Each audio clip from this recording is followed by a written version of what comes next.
Hello, I'm Steve Townsend from Soil First Farming, and in this video I'd like to talk about conservation agriculture, or more particularly the definition of it, because I think there is some confusion in the agricultural industry in the UK as to what conservation agriculture actually means.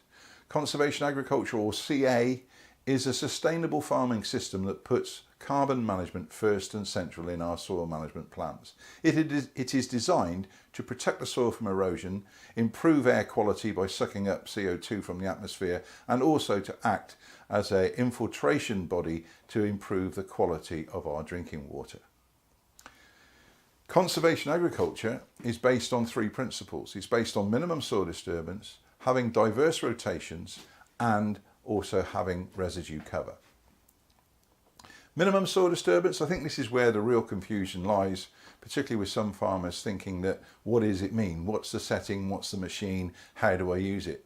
Minimum soil disturbance is really the minimum amount of disturbance you need to grow a successful crop. So that might mean in an oilseed rape situation that you use a subsoiler if the soil conditions demand to establish your oilseed rape. That's minimum soil disturbance.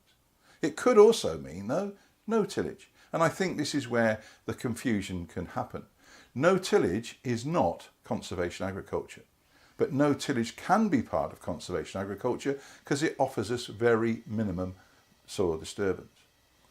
If we look at the other aspects, diverse rotations, what does that mean? Try and grow at least 3 different crop types in a rotation. And also, if you're growing cover crops, which we highly recommend, then you would have as many diverse species in your cover crops as possible.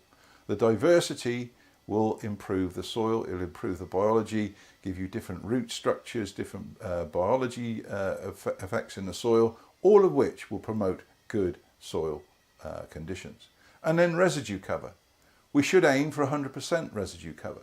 The South Americans tell us if you can see the soil, you failed. Now that's an interesting concept to follow, because really we only see the soil where man has intervened or some natural event is happening like landslips or river erosion. But at the end of the day, once time has passed, Mother Nature in her infinite wisdom has covered those soils back up so that we can't actually see it.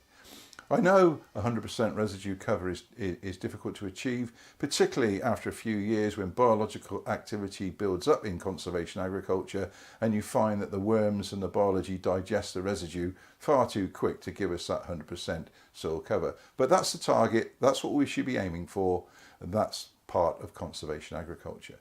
So remember, conservation agriculture is not no tillage, it's all about minimum soil disturbance, having diverse rotations, and trying to have as much of the soil covered for as long as possible as we can physically manage. Thank you for watching.